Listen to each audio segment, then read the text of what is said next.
What's going on? Welcome back to the channel. My name is Arrow, and in today's video, I'm going to show you how to get rich without Magic Find. Let's go. I don't like Magic Find. I'm not going to get too deep into it here, but basically, I don't like building characters that are nerfed in order to get more items. I just don't find it super interesting. If you like it, that's wonderful. You're welcome to do it. Magic finding is super lucrative right now, but it is a lot of work, and it's pretty challenging. For the rest of us, there are tons of other ways to make currency. Today, I'm going to show you one of those ways. This is a strategy that I worked on a lot last league. I did thousands of maps with this strategy, and the numbers are there. It is tried and tested. I've done hundreds more this league. So I decided I wanted to bring this to you guys. I have a 100 map sample that I'm going to show you, and it's pretty standard. I compared it to last league's numbers, and everything falls just about in line, and I'm going to talk about what's high, what's low, and what's selling better this league that makes the strategy so much more viable than it was in the past. So in the background, you're going to see some footage of a chieftain build that I made specifically for this strategy. I'll probably make a video on that build tomorrow if you are interested. Basically what we do is we put a map in, we run to the boss, we kill the boss and the harbinger, and we leave. A decent build with decent speed, nothing crazy, is going to be capable of doing this at a clip of about 80 maps per hour. You can definitely go faster. I have gone faster, or you can go a little bit slower and do 60 per hour. And we'll talk about the different amounts of money that you can make at different speeds. But speed is the most important thing. Unfortunately, the nature of making money is that it's all based on how much you're making per hour. If I told you that completing a map got you 1 divine and you could do it in 1 minute or 60 minutes, you'd probably want to take a strategy that makes you do it in 1 minute. So for the folks out there who want to make more currency, the true answer is to just go faster. And not all strategies allow you to go faster. For example, this one, if you have a slow computer, you have long load times, this is not going to be the strategy for you. You're going to want to do something where you spend more time in the map. But even if you are a little bit slow, this is a very, very profitable strategy. So let's dive into the details of what we made, really how you do it, and get you started. Something important to know about harbinger farming is that they are not affected by quant or rarity. That includes player quant, party quant, map quant. None of that affects harbinger, which means you don't need to put any effort into scaling the quant for your harbingers. That means do not stop and do the wildwood, because there's no reason to. It'll double the amount of time you spend in every map, and it's not going to give you any extra rewards. Also, that means you don't need to chisel and vol your maps. You don't need to worry about rolling high quant. Now, I still do alch all my maps because bosses are affected by the quantity on the map. So while I haven't tested exactly the difference between going purely scoured or alching each map, it's so cheap to alch maps that I figured it was just worth doing. It takes very little time. You can use a regex from PoE.re that will help you roll your maps quicker. But yeah, spend no time worrying about quantity or rarity. And that means you also don't need to run Magic Find. So in order to do this strategy, you want 2 sextants. The first sextant is the mysterious harbingers appear in your map. What that does is it puts 1 harbinger in your map on top of the boss. It will always spawn on top of the boss, so it'll be very easy to kill when you're running to the boss. It also makes it so all of the bosses in your map drop harbinger currency. We run City Square because there are 3 bosses and they are very quick to get to. The second sextant that we run is you drop 1 additional Shaper Guardian map. These maps can be duplicated by our Atlas and really add very little extra work. Now, if your build is really, really bad, you might not want to run this because it makes the maps more difficult. It makes the bosses have 200% more health and 100% more damage dealt. This can be pretty rippy. The build that I'm doing is pretty much tailor-made for this, where I'm blowing them up with the chieftain explode, so it doesn't matter how much health they have. If anything, it's better if they have more health, because when they die, it makes everything else get one shot. So I often one shot these bosses no matter how much health they have. So just those 2 sextants. You're gonna need a bulk of city squares. They are incredibly expensive right now. They sell for about 10 chaos a piece in bulk, which is absurd, but it doesn't even matter. You make so much money doing this that 10C a piece will feel like nothing. So let's talk about what sells, how easy it is to sell, and other reasons to run this strategy. So number 1, incandescent invitations. You are going to get about 4 of these, 3 to 4 per hour, depending on your speed. They are selling right now at about 3.5 to 3.6 a piece in bulk, which you will have. If you do this for a couple hours, you're going to have bulk. So you can sell 10 of these for 38 divines.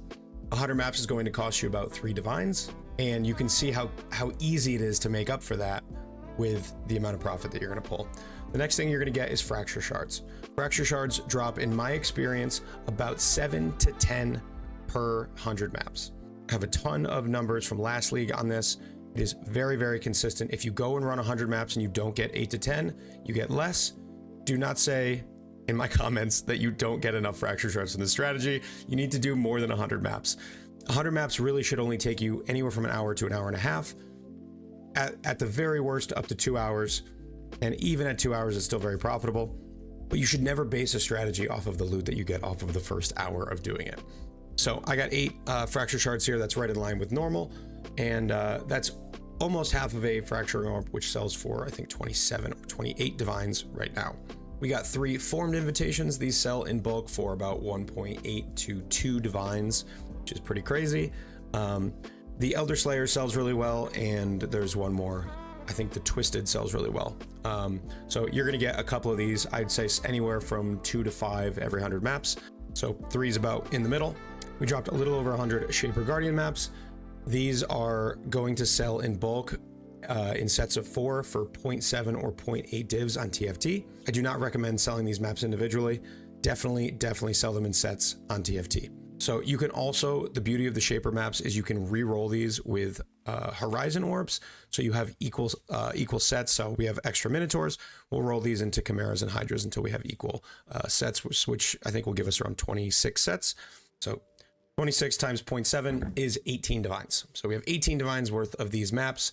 I spent about 3.5 divines on the sextants for this. So you can see how much profit that is in a little over an hour. Ancient orbs, these sell in bulk very well. Annulments as well, anywhere from 15 to 17 to a divine in bulk. So we got another couple of divines in ancient and annul orbs. You're going to get things like Elder Slayer maps. Those sell around 50C a piece. The rewritten distant memories, things like that. All these maps sell very, very well in bulk. And the beauty of this strategy is all of the things that drop, all of them sell really well in bulk. So we got 37 park maps and 18 city squares. This is the biggest downside of this strategy. You don't sustain your maps.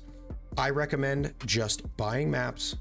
You can run parks if you want to get city squares back. I do that from time to time just because I enjoy it, but it is not worth doing. Do not do it. I don't recommend it. Do as I say, not as I do. I play this game for a living, so when I have 100 park maps, I just run them because I get bored. But you really should just go buy city squares, sell your parks in bulk, those sell as well, or save them for another strategy. So all in all, this tab is worth 53 divines, and that is way underselling what it's worth. There's really nothing else in here. There's like some Ichors and Embers, Exalt shards, a couple of Deli orbs, some other random maps, all which sell easily in bulk, by the way, on TFT. And then really nothing else of value, just a couple of, I didn't go through and take out the fusings, but you get the idea. There's nothing in here that's not going to bulk sell, and that is the beauty of this strategy. So low effort to get in. You only need 2 sextants, no scarabs. I'm going to link my Atlas strategy down below, and just about any build can do this. If you can't do the really difficult Shaper Guardian Sextant, that is fine. This strategy works without it. You're obviously going to lose the profit of these extra maps, but you're still going to make piles of divines. Let's talk quickly about piles of divines. This is the price of a Mage Blood right now. It has been plummeting for a couple of consecutive weeks now. And you can buy a 4 flask Mage Blood for 150 divines. At the rate that we are making pure profit, which is somewhere in the range of 35 to 40 divines in this last hour, you can farm a Mage Blood in a day very easily. Just go buy the maps in bulk. Don't worry about the price. Go buy them, buy the sextants, and blast maps. Don't look back, just grind, and you will have a Mage Blood by the end of the day. Here we have Headhunters for about 74 divines. You can get yourself a Headhunter by doing this strategy for only a couple hours. Now, things are very expensive this league, so making tons of currency is pretty much mandatory.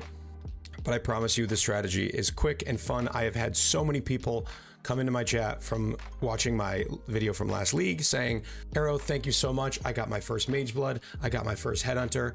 I dropped my first Mirror Shard. By the way, I didn't include that in this bit. I get Mirror Shards doing this all the time. I think I've had 3 total drop over the last 2 leagues from running the strategy. You can't guarantee that it's going to happen, but with how expensive mirrors are right now, the opportunity for a mirror shard makes this strategy even more insane. One mirror shard is selling for 66 divines right now. So if you do get one, obviously that is going to jumpstart your profits. So lots of people coming in my chat telling me how awesome this strategy has been for them. It is so easy to get into, it is so low cost, and just about any build can do it. So please give it a try. If you are looking to make some currency in this league without Magic Find, I'm going to be doing more of this on stream today at twitch.tv/AER0__ right after I finish editing this video. So come check us out, say hi. All my links are down in the description below. If you want to support me, that would be delightful. Give this video a comment, like, a subscribe, etc. Hit that little notification bell so you get a notification every time I post a new video. And I will see you over on the stream. And as always, take care.